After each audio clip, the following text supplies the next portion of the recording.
All right, it's 12:02, so we'll go ahead and get ready to get started with today's event. Let me present my screen and you all should be able to see me here shortly. All right. Hey, how's everybody doing? Thank you all for joining today. The YPC team is extremely excited to host this event for you all today. I am James Ransom, the board chair for YPC, and we have several of our board members on the call with us today as well. I see Jeremy Andrews, Ryan Mathis, Marley Bates, and we also have our advisor, Jessica Mason, here helping us with today's event. I hope that you all have been well over the course of these past few months. With that being said, we are excited for today's event for you all to join us today to have a conversation with Mr. Preston Butts Jr., the founder and CEO of MEM10 Consulting. Today, he's going to talk to us about how you can reset your mindset and your goals for your small businesses or your future businesses in light of all the impacts that we're seeing today with COVID-19. We know there's a lot of economic impact as a result of this pandemic, and understand that businesses are having to find new ways to continue to survive in this changing environment. YPC is extremely sympathetic to all that are being impacted, and we hope that this event may shine some light on ways that you can continue to thrive nonetheless. So before we get started, I want to give a big thank you to our sponsor, Cadence Bank. Without our sponsors, a lot of this isn't possible, so we're thankful to have them backing us. And with that being said, let me go over a few house rules real quick, and then we'll introduce Preston. So the first house rules are the audience can interact with the host via the chat box. You will not have your microphone available. We just want to make sure that we can hear Preston share his presentation with us today. But please feel free to engage in the chat box, ask questions, interact with each other. Feel free to have that engagement. Also, throughout this presentation, there are going to be polling questions that pop up that will be presented by Preston. So feel free to respond to those poll questions, give feedback to create some more engagement throughout this event. And near the end, there will be a Q&A session as well for you to ask questions in the chat box, and Preston will respond to those questions that you may have. So with that being said, those are the house rules. So let's go ahead and introduce our guest of today, Mr. Preston Butts. Let me read his bio real quick for you all. An entrepreneur at heart, Preston has been involved in numerous ventures nationwide and continues to seek fresh new opportunities to help others succeed. He has a passion for helping others reach their highest potential, both professionally and personally. By using skills he's acquired over the past 10 years, Preston has been able to help bring clarity to the direction, the mindset, and focus of multiple businesses, whether they're startups or well-established companies or anything in between. Again, we're extremely excited to have Preston here with us. We're extremely excited to have you all hear us. I present to you Mr. Preston Butts Jr. Thank you, Preston.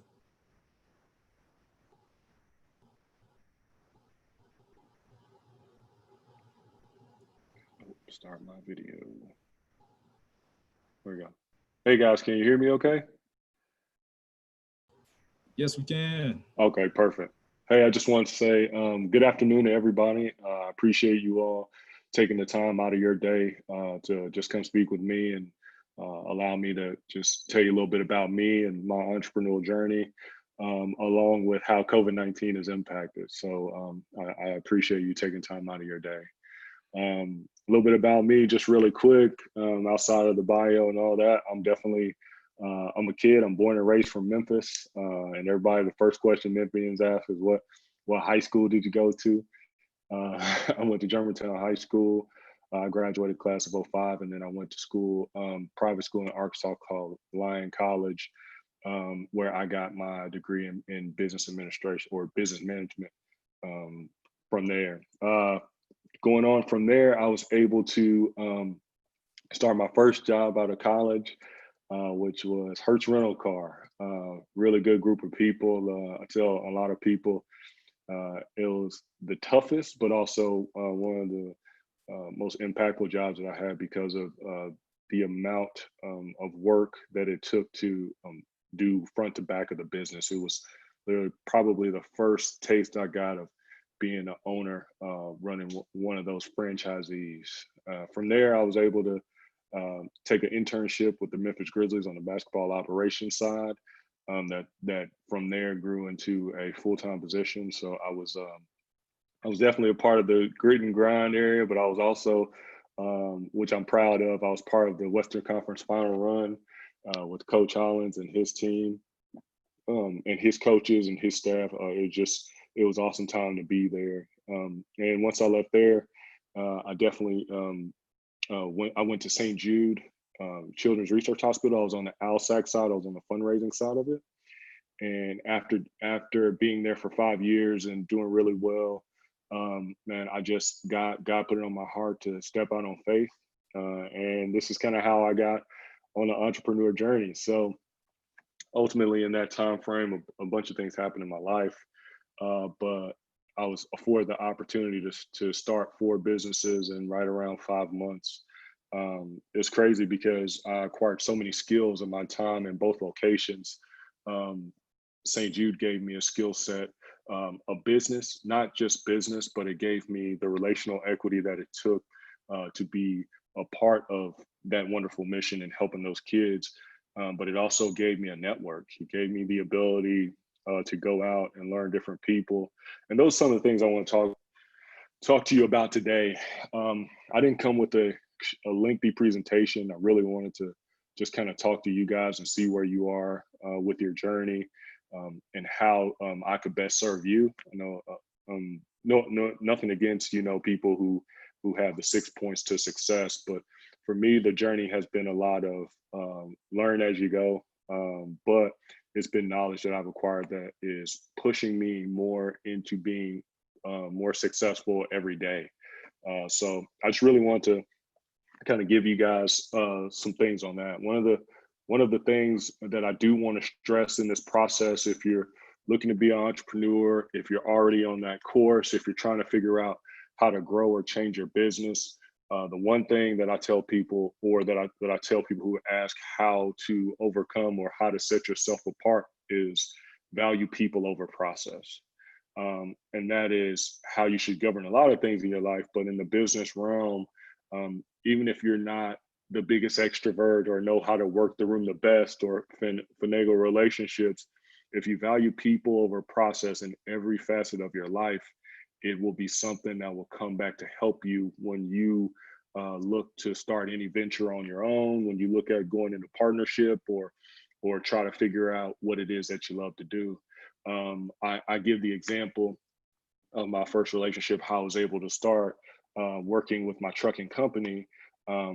And shout out to Karen Jones at Landmark Community Bank.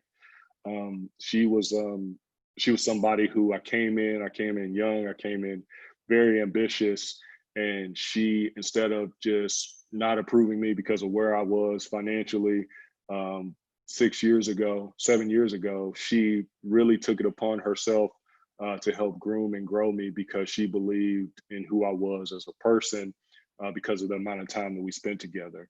And that relationship, when it came time and came down the road, she really championed and still champions everything that I do. And it has helped me get what was necessary for me to be successful in a lot of areas of my business or businesses. But those are the things that I know for a fact have helped push me forward. And I think it'd be remiss for me not to say to value those people over process. In my entrepreneur journey, I have had some successes and I've had some failures. And I know a lot of times people worry about what it looks like to fail and how it's perceived. But in the word entrepreneurship, in the meaning, it's important for you to know to fail, but what you learn from your failures. And in the times that I have, and a couple in a venture that I started, I've learned so much that has helped me literally take everything else to the next level. And I think you should I think you also need to surround yourself with like-minded people, and not like-minded in the sense of they believe what you believe, but they have the ability to help grow whatever you're doing unbiasedly. You don't need a yes man, especially not going out into this world, starting something on your own. What you need people who believe in you, who believe in what you're trying to achieve overall in a broader concept.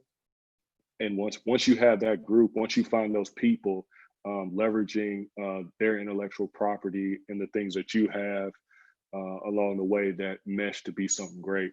When you talk about COVID-19, it's been, I tell people it's been a gift and a curse for me. It's definitely been a blessing, just because I've had more time with family, had more time with really close friends. Now that's within guidelines, of course, but I've had time to do the things that sometimes don't allow to happen, being on the move so much. And it's really given me the opportunity to smell the roses, as they say. But throughout this time, the best thing that has happened for me, and I'll speak on my consulting company.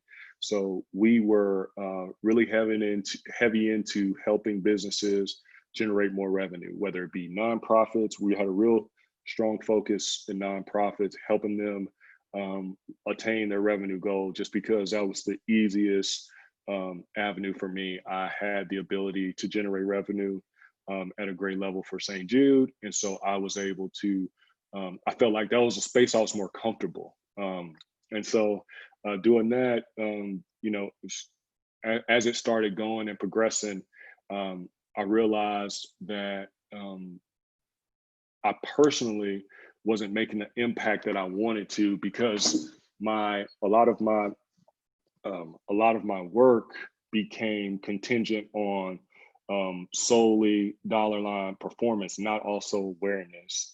And so I kind of sat stagnant on it for a little bit. And what happened right before this crisis, I was able to really talk through, really sit through with a couple close friends of mine, or a close friend of mine, to really remorph what it looks like for me, for us to be business consultants. So MEM10 took on a whole new life. And MEM10 really jumped into us leading the charge to be the voice and the business for professional athletes and celebrities, helping them leverage their platform for good, and also helping them build this personal brand and resume for them when they're done after sports.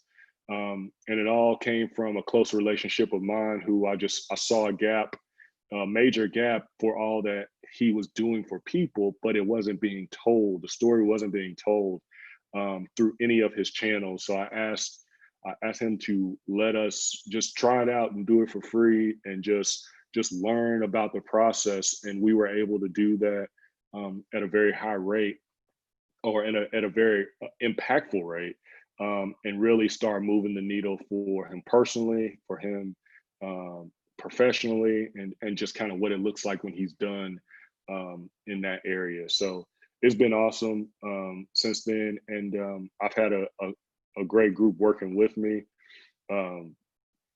We've really changed the model of allowing athletes to show who they are through these efforts, through the things that they love, taking a super custom approach to finding the causes and the things that shape who they are today. And in turn with that, people grow an affinity and love who they are, and they want to explore other avenues with them that we help identify also. And the goal is not to make them this outstanding amount of money, but what it is, it's to give them life along their professional careers during this time. And so for me, it's been awesome having the group that I have. So we've grown from just me going out consulting to bringing in a managing partner. Her name's Taylor D. Magistris, and then bringing in another partner.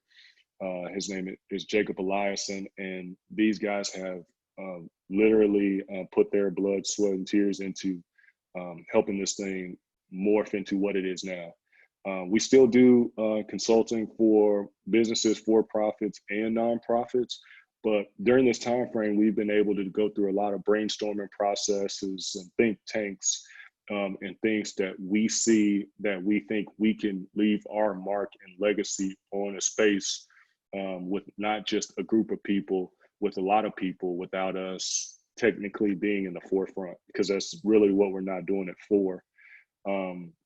But I think having that perspective and having them push on what we're doing, why we're doing it, and how we're doing it. I think during this crisis, this has allowed us to really dive into it. So that's been kind of the best part of the journey for me. It's been tough because I'm extremely extroverted, and I love talking to people. I have a million meetings a week, but it's been really tough just only doing the virtual interaction.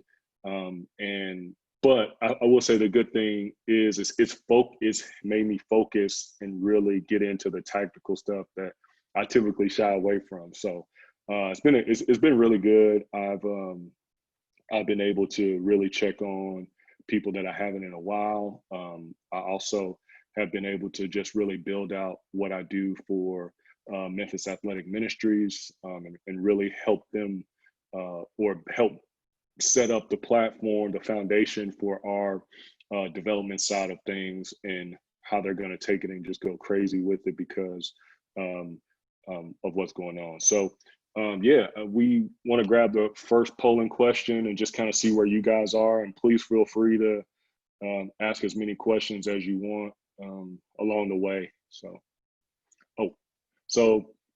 first one we have here for you guys to respond to is, where are you on your entrepreneurship journey? Are you beginning, or you already own a business? You're in the process of building a business, may start one in the future, not interested.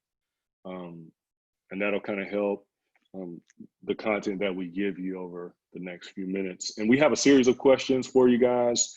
I believe there are 7. Sorry, Jessica. I think there's 7. But yeah, we have a series of questions for you guys to ask, and then I'll go through from there. So it looks like the majority of you guys may start a business in the future, and some of you already own a business. So we can kind of talk about both of those. For those of you looking to start a business in the future, my advice to you would be to learn every portion of not just general business, but I would want you to learn or partner with somebody who can touch one of the areas that you plan on working with. And I say that because there's so many small things that you don't see to running and operating a small business and starting it from the bottom up. I told you early on, I built a relationship with my banker. Find somebody in the banking industry.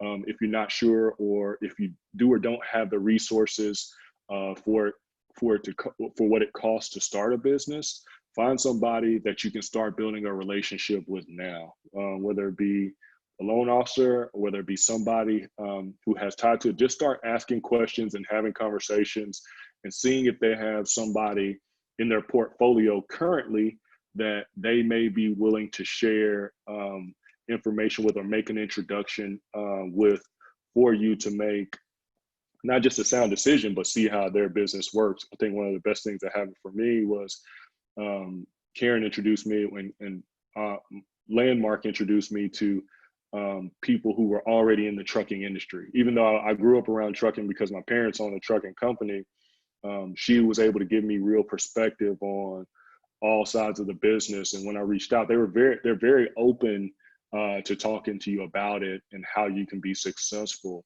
So if you're looking to start one, I would say really, really, really go to someone that you know, either in the business that you want to start. And it may take a few people. Everybody's not willing to open the door and say, come on in, let me show you what we got.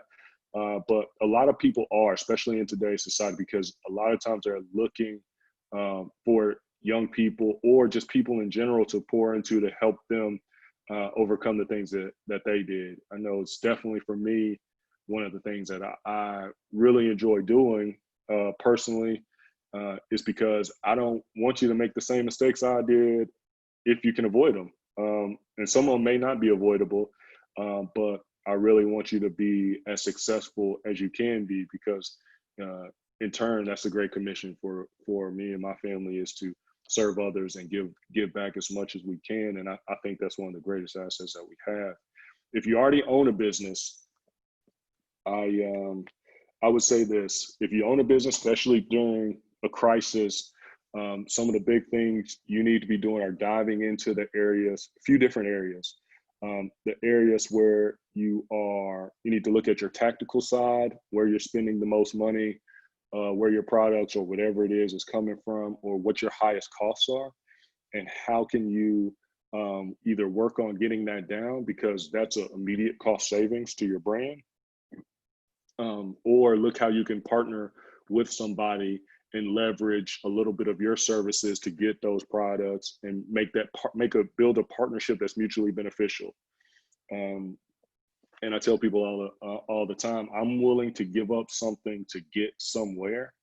And it's easy to say, but if you look at your model, if it's always a handout, then you'll never be successful. So if you already own a business and looking to people to partner, networking, of course, is always the biggest tool that you guys can use. But asking more questions, looking at people who've done it in those areas well, and seeing if they're willing to bring you in to learn how to build your brand. Building your brand is cool. I've had a couple mentors in my time that I've been able to bounce things off of in the industry that I'm in, and then in the consulting space now as well. So I think those two things for you guys who already own a business and who may start one in the future: gather as much information as you can. I was an unpaid intern for the longest because I wanted to learn the business, and I was willing to leverage my time in order to see if this was something that made sense for me. During my time, my last year and a half of the 5 years that I was St. Jude, I learned every area of that business. I volunteered. I went to every volunteer opportunity. I volunteered for different teams to work cross-functionally. I learned finance. I went to events that definitely weren't in my scope of business, or even in the city that, quite frankly, I really wanted to journey to. But I did it all so I can see all areas of a business, because a lot of times you get into the subject matter expert role and you don't have the ability, you really don't have the ability to see it from a macro perspective. And you really need to before you start your own. So that would be my advice on the first question as well. And so we also have a second question. Do you have time to work on your dream business and passions? If you do, if you don't, a little but not enough, or if you don't have it at all, and we can kind of talk through that as well. So we'll give you a little time to answer those questions, and then I'll kind of tell you how it worked for me.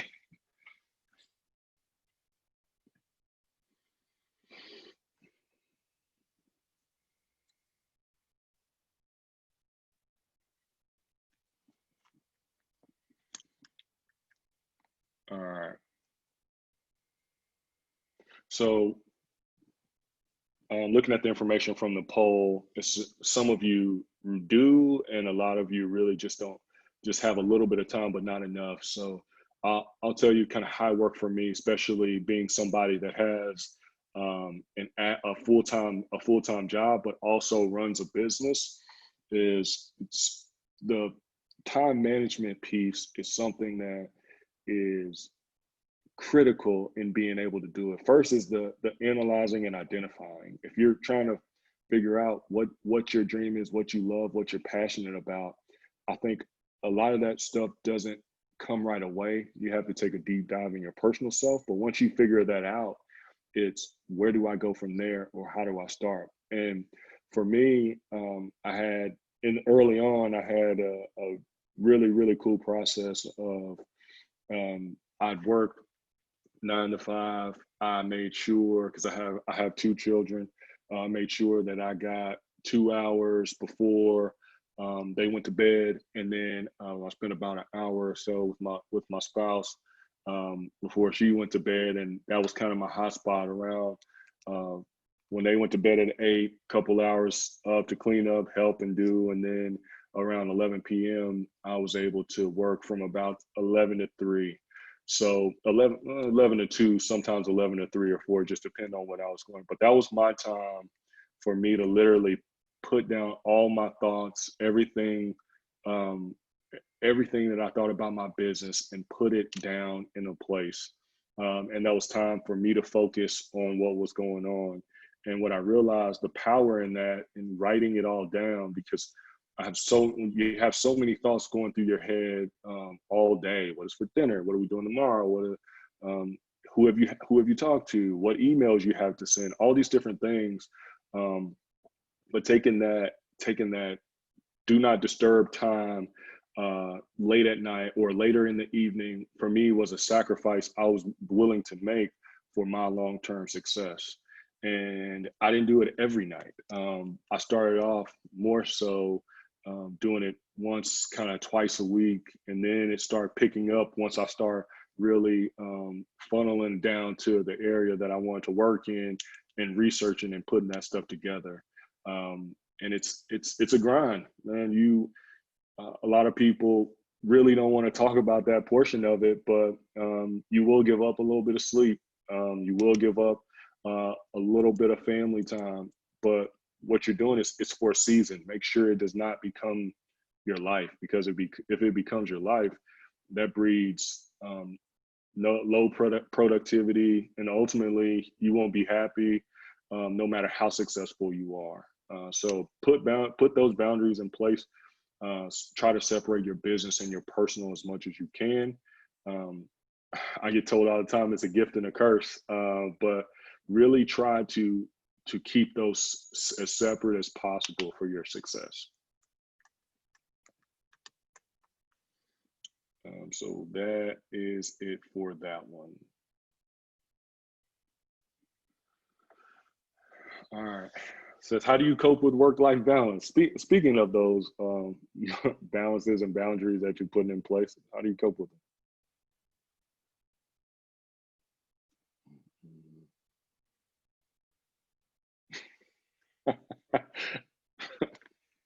So I intentionally ignore work-related items after work. Oh, I feel you on that.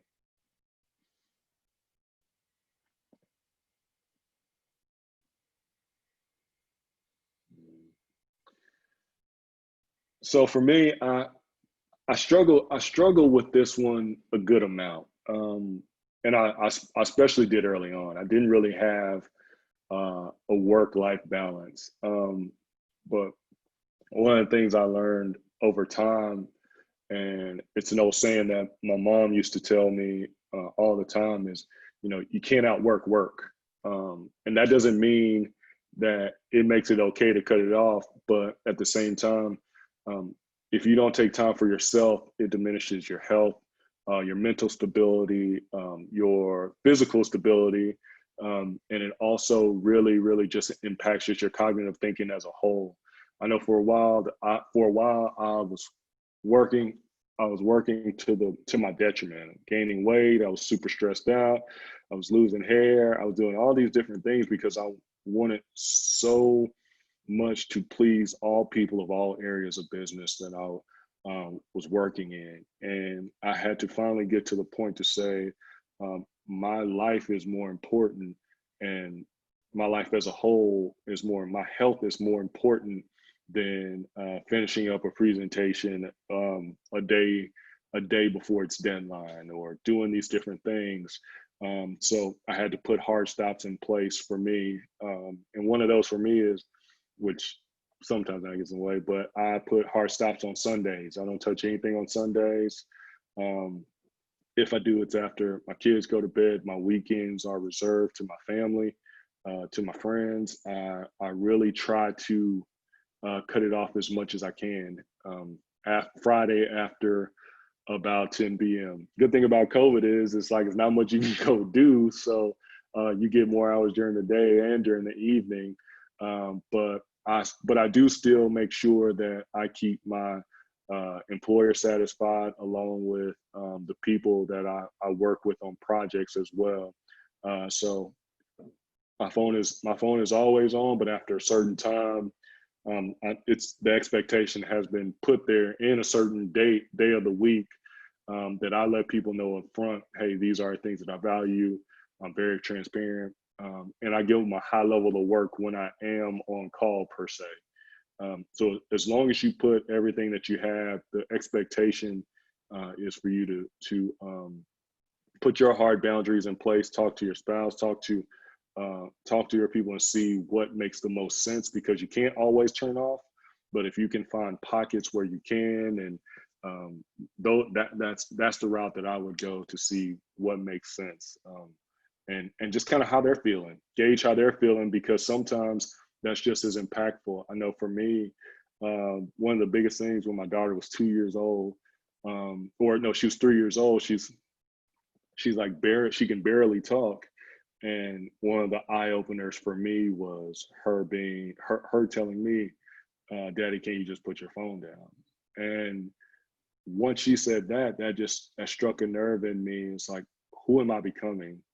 And in that time, what am I trying to really achieve? Am I trying to make $1 billion? Am I trying to get a pat on the back for somebody who may or may not give it to me? And so for me, that was a hard stop and shift for me, because I didn't want her growing up seeing me with my face buried into a phone or a computer all the time. So really, really take a time and listen to the people in your life.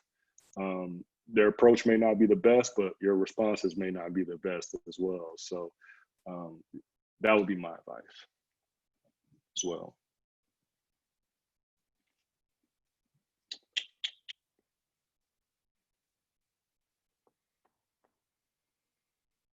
Jessica, if you want to. There you go. There we go.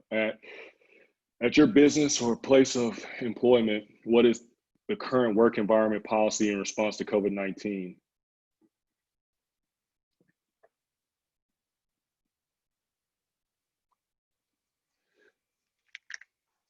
So it looks like it's pretty split with you guys as far as everyone is remote, and people are starting to go back to work. What I've seen during this time, and just kind of some of the advice that I've given to my team at MEM is, I want to protect them as much as I can and follow as many CDC guidelines as possible. Now, I'm going to be honest, I'm not the type to read an 8,000 page book of what to have, but I do know the basics. And I will tell you this, for my people, it's very simple. It's do what's necessary to protect yourself, but also just be very cognizant of the goals that we have as an organization, but more so individually.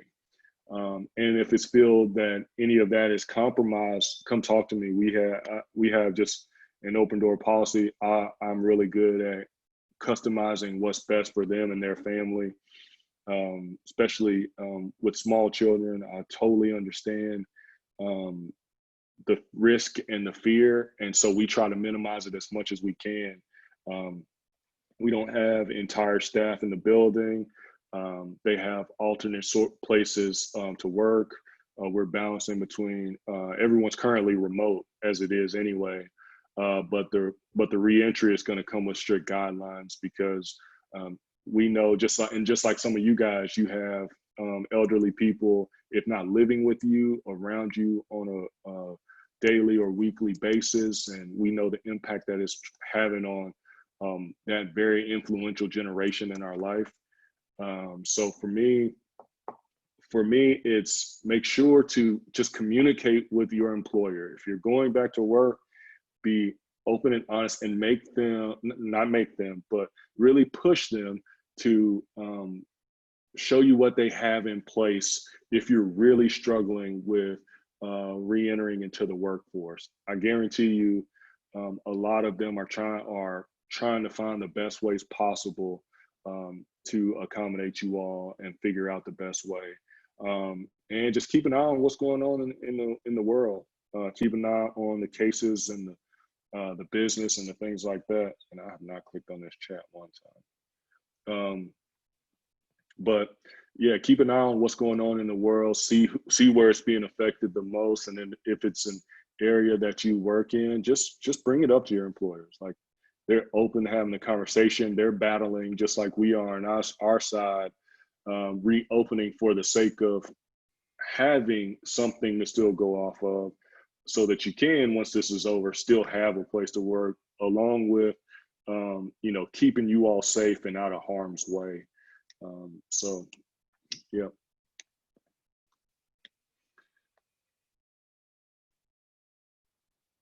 So that would be the last poll question that we have today. I know we wanted to leave some time for question and answer for you guys.